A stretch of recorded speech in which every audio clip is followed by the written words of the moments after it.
जय जिनेन्द्र तज्जयति परं ज्योति समं समस्तैरनन्तपरयायै दर्पणतल एव सकला प्रतिफलति पदार्थमालिकायत्र। पंच परमेष्ठी भगवान की जय। मुनियों के आचरण की चर्चा हो रही है। 6 आवश्यक बताए पहले, और पिछली ज्ञानशाला में 3 समितियों का वर्णन भी हुआ। अब आज 5 समिति और 10 धर्मों की चर्चा होगी। आइए 5 समिति वाला श्लोक पढ़ते हैं। सम्यग् गमनागमनम् सम्यग् भाषा तथैषणा सम्यक्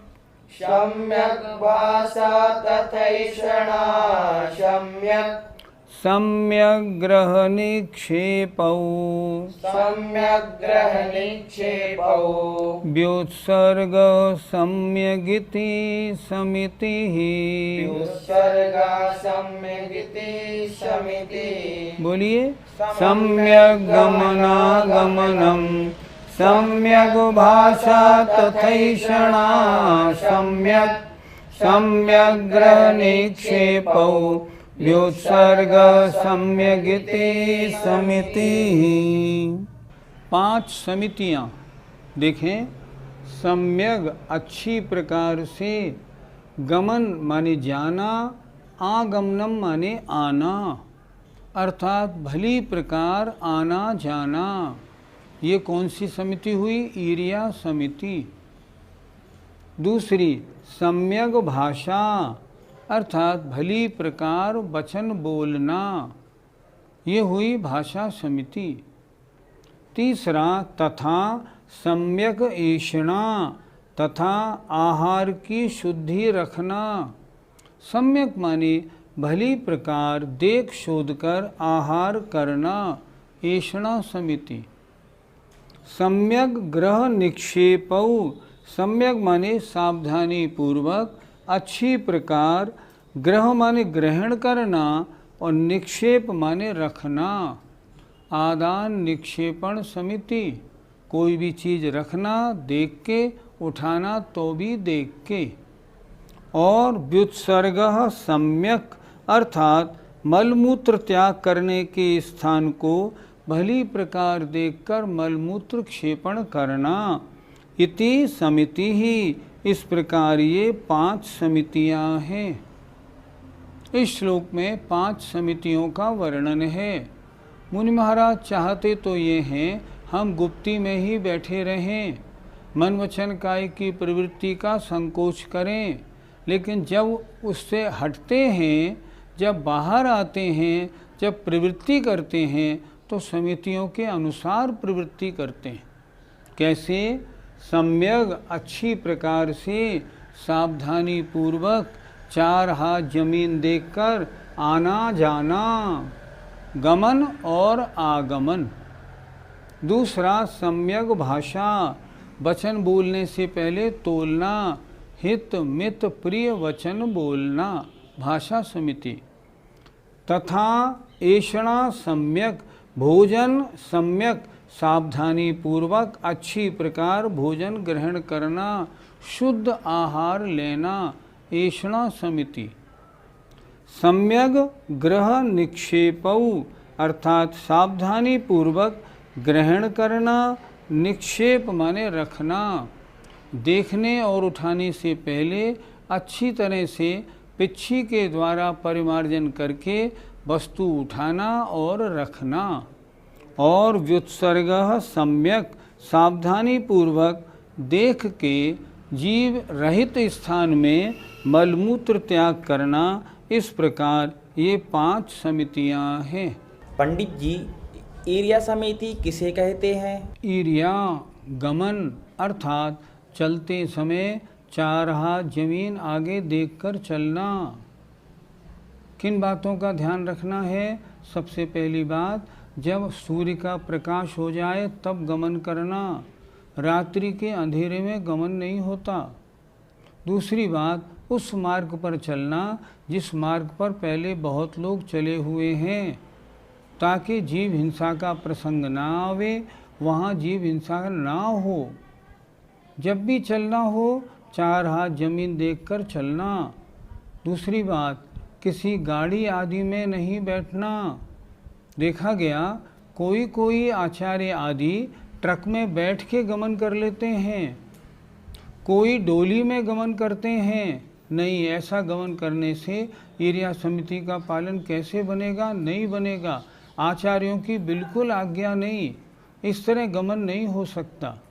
4 हाथ जमीन देखकर एक एक कदम आगे बढ़ाएंगे ताकि एक भी जीव की हिंसा मुझसे ना हो। जहाँ सूर्य डूब जाएगा वहीं रुक जाएंगे। यहाँ रुकने का स्थान तो है नहीं, रुकने का स्थान 4 किलोमीटर आगे है, चलो वहाँ रुक जाएंगे, अब थोड़ा अंधेरा है तो चलने दो। नहीं, ऐसा नहीं होगा। अगर कहीं सूर्यास्त हो गया, अब दिखाई पड़ना बंद हो गया, चाहे खेत हो चाहे ज़मीन हो, वहीं पिच्छी लगाई और वहीं बैठ जाएंगे। इसका नाम ईर्या समिति है। पंडित जी, हम सभी भाषा समिति को कैसे समझें? भाषा समिति के लिए 3 शब्द ध्यान में रखने हैं।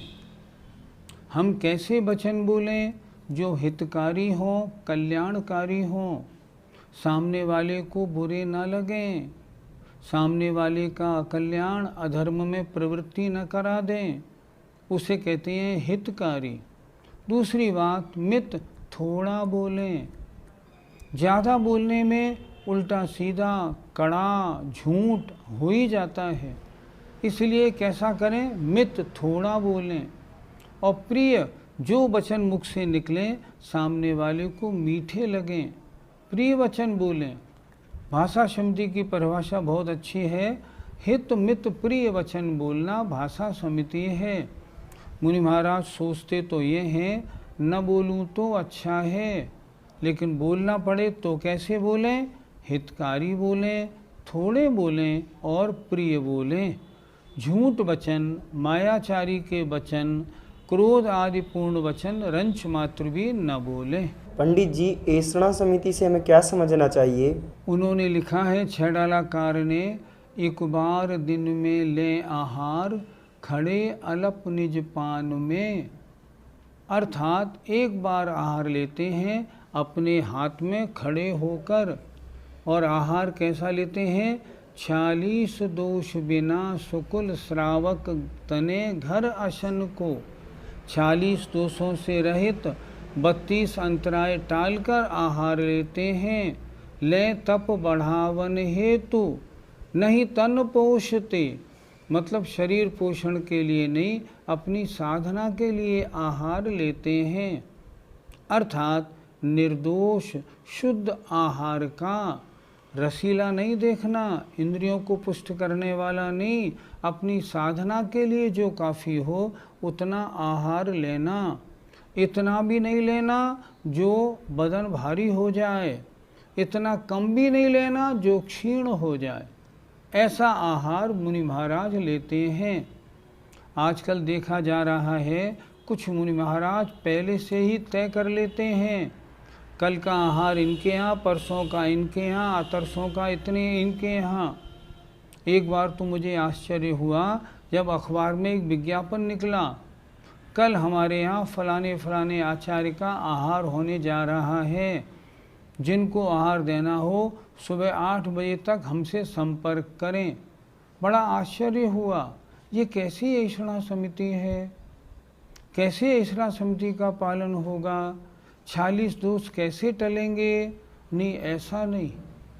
आहार बिल्कुल आगम की मर्यादा के अनुसार होना चाहिए। 46 दोष 32 अंतराय टालकर कुछ मुनि महाराज अपनी मर्जी का आहार बनाते हैं। उनके साथ उनके रसोइये हैं जो मुनि महाराज के अनुसार नित्य आहार तैयार करते हैं। ये आहार भी सही ऐषणा समिति का पालन नहीं माना जाएगा। ये तो ऐषणा समिति नहीं हुई। इसलिए 40 दोष टालकर निर्दोष आहार ग्रहण करना ऐषणा समिति है। पंडित जी, आदान निक्षेपण समिति से हमें क्या समझना चाहिए? श्लोक में दिया हुआ है सम्यक ग्रह निक्षेपौ। सम्यक माने भली प्रकार, ग्रह माने ग्रहण करना, निक्षेप माने रखना। कोई वस्तु उठानी है, पहले पिच्छी से शोधन परिमार्जन करें फिर उठाएं, ताकि वहाँ जीव ना हो। कहीं पीछे अगर कहीं कमंडलू रखना है, पहले पिच्छी लगाएं फिर कमंडलू रखें।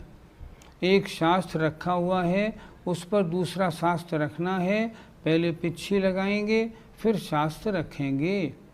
कोई भी चीज़ रखनी हो या उठानी हो तो अच्छी तरह परिमार्जन करके देख शोध करके वस्तु को उठाना और रखना आदान निक्षेपण समिति है। पंडित जी, व्युत्सर्ग समिति से हमें क्या समझना चाहिए? अर्थात यत्नाचार पूर्वक जीव हिंसा से रहित स्थान में मलमूत्र क्षेपण करना, थूकना, नाक छिनकना आदि। जहाँ ये कार्य करें वहाँ जीव ना हो। यह है प्रतिष्ठापना या व्युत्सर्ग समिति। आजकल इसका पालन बहुत जगह नहीं हो रहा है। बड़ा दुख होता है। देखा जा रहा है आजकल बहुत से मुनि महाराज फ्लश की लैट्रिन में निबटने और पेशाब करने के लिए जाने लगे। सोचें, वहाँ जो पानी भरा है वहाँ क्या मलमूत्र शुद्ध स्थान है करने के लिए? सवाल ही नहीं उठता। आचार्यों ने लिखा है जहाँ ठहरे हैं वहाँ से दूर निर्जन स्थान पर निर्जंतु वाला स्थान देखकर मलमूत्र क्षेपण करे। आजकल सुविधाजनक जो सारी व्यवस्थाएं बन गई हैं, ये सब मुनिपने से दूर शिथिलाचार की प्रवृत्ति कराने वाली हैं। जो मुनि महाराज फ्लश में निबटने जाते हैं उन्हें तो मुनि कहने में हमें हिचक आती है। ये मुनि हैं कैसे? इनको कैसे हम मुनि कहें? कैसे इनके हम हाथ जोड़ें?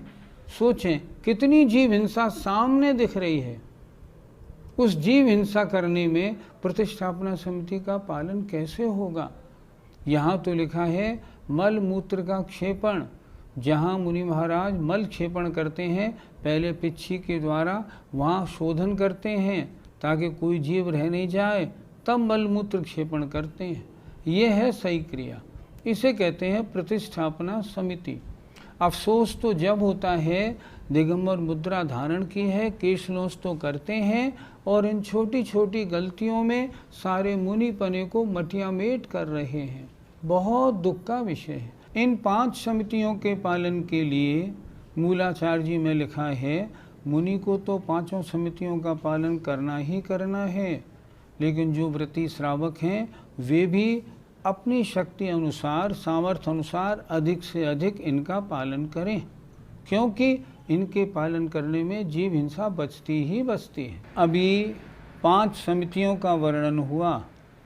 अब मुनियों के योग्य 10 धर्मों का वर्णन अगले श्लोक में है। देखते हैं, आइए। धर्मः सेव्यः क्षान्तिर् मृदुत्वमृजुता च शौचमथ सत्यम्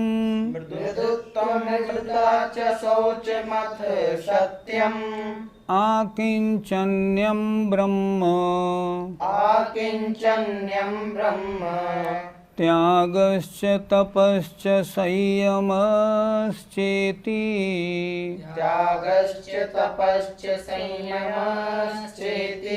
बोलिए। धर्म सेव्यः क्षान्तिर्मृदुत्वमृजुता च शौचमथ सत्यम् आकिंचन्यं ब्रह्म त्यागश्च तपश्च संयमश्चेति। धर्मः सेव्यः, धर्मों का सेवन करना चाहिए। 10 धर्मों का। हम सब लोग 10 लक्षणी के 10 दिनों में 10 धर्मों को खूब सुनते हैं। ये उन्हीं 10 धर्मों की चर्चा है। धर्मः सेव्यः, उन धर्मों का सेवन करना चाहिए। धर्म कौन कौन से हैं? शांति ही, क्षमा, उत्तम क्षमा, मृदुत्वम, उत्तम मार्दव, ऋजुता, उत्तम आर्जव, शौचम, उत्तम शौच, सत्यम, उत्तम सत्य, उत्तम आकिंचन्य, उत्तम ब्रह्मचर्य, उत्तम त्याग, उत्तम तप और उत्तम संयम। इस प्रकार ये 10 धर्म हैं। इन सब का स्वरूप आप सब जानते ही हैं। संक्षेप में मैं आपको बोर्ड पर अभी समझाता हूँ। पहला है उत्तम क्षमा, अर्थात क्रोध के प्रसंग उपस्थित होने पर भी गुस्सा नहीं करना। क्रोध का प्रसंग है, क्रोध आ भी रहा है, नहीं आने देना। उस सब को बिल्कुल एकदम ठंडे तरीके से हटा देना। क्रोध के प्रसंग उपस्थित होने पर भी क्रोध नहीं आने देना उत्तम क्षमा है। दूसरा है उत्तम मार्दव, अर्थात घमंड के प्रसंग होने पर भी ज्ञान की अधिकता है, रिद्धियाँ हैं, प्रवचन अच्छा होता है, सब चीज़ बढ़िया है, उसके बाद भी मान को नहीं आने देना। जनता 10,000 20,000 आई है, प्रवचन में इतने लोग आते हैं, फिर भी रंच मात्र घमंड नहीं होने देना। ये उत्तम मार्दव है। उत्तम आर्जव, मन में आए वही वचन बोलना, जो वचन कहें वही शरीर से करना, कोई छुपाव नहीं, कोई मायाचारी नहीं, सामने दिखना और कमरे के अंदर करना और नहीं, ऐसा बिल्कुल नहीं। आर्जव कहते हैं सरलता, मन में हो सो वचन उचरिए, वचन होए सो तन सो करिए। इसका नाम है उत्तम आर्जव धर्म। आइए उत्तम शौच। उत्तम शौच माने पवित्रता रखना। शरीर तो अपवित्र है, लेकिन रत्नत्रय के द्वारा इसको शुद्ध बनाना। दूसरी बात, लोभ का अभाव रखना, रंच मात्र भी लोभ नहीं आने देना। इसका नाम है उत्तम शौच। उत्तम सत्य, अर्थात निरंतर सत्य वचन बोलना, कड़वे वचन, कठिन वचन नहीं बोलना। कठिन वचन मत बोल, पर निंदा और झूठ तज। अगर ऐसे वचन बोले जाते हैं जो निंदा से रहित हैं, झूठ में नहीं है, कठिन नहीं है, हित मित प्रिय हैं, तो उत्तम सत्य धर्म का पालन होता है। अगला देखें, उत्तम आकिंचन्य, मेरा तो कुछ भी नहीं है, शरीर मेरा नहीं, कमंडलू पीछी और तो और मुनिपना भी मेरा नहीं है। मुनिपना मेरे शरीर का है, मेरा कुछ नहीं, मैं तो चैतन्य मात्र आत्मा हूँ। ऐसा निरंतर चिंतन करना, इसका नाम आकिंचन धर्म है। ब्रह्मचर्य, अर्थात 5 इंद्रियों के विषयों से बिल्कुल दूर रहना। 7 प्रकार के, बहुत प्रकार के शील का पालन करना। जो शील की 9 बाण हैं, उनका अच्छी प्रकार ध्यान रखना। मन से, वचन से, काय से, स्त्री मात्र के चिंतन से, बोलचाल सबसे बिल्कुल दूर रहना। स्त्रियों में रंच मात्र भी राग न बने। इन सब से हटकर आत्मा में रमण करना, इसका नाम है ब्रह्मचर्य। त्याग, अर्थात निरंतर शास्त्र दान और अभेदान देना। दान 4 प्रकार का होता है। आहार दान और औषधि दान मुनि महाराज नहीं दे पाते। मुनि महाराज 2 दान देते हैं, शास्त्र दान, उपदेश देना, और दूसरी बात अभेदान, संसार के जीवों को बताना। संसार के दुखों से डरने का काम नहीं, संसार के दुखों से छूटने का ये उपाय है। लिखा है पूजा में, धनी साधु शास्त्र अभय दिवैया त्याग राग विरोध को। तो यहाँ त्याग का मतलब है शास्त्रदान और अभयदान निरंतर देना, यह है उत्तम त्याग। और उत्तम तप अर्थात 6 प्रकार के बाह्य और 6 प्रकार के अंतरंग तपों को अच्छी प्रकार तपना। इन तपने से आत्मा तपती है, कर्मों की निर्जरा होती है, आत्मा शुद्ध होती है। जैसे सुवर्ण को शुद्ध करना हो तो अग्नि में तपाना होता है, उसी तरह आत्मा में जो कर्म लगा है उससे अगर आत्मा को शुद्ध करना है तब क्या करना होगा?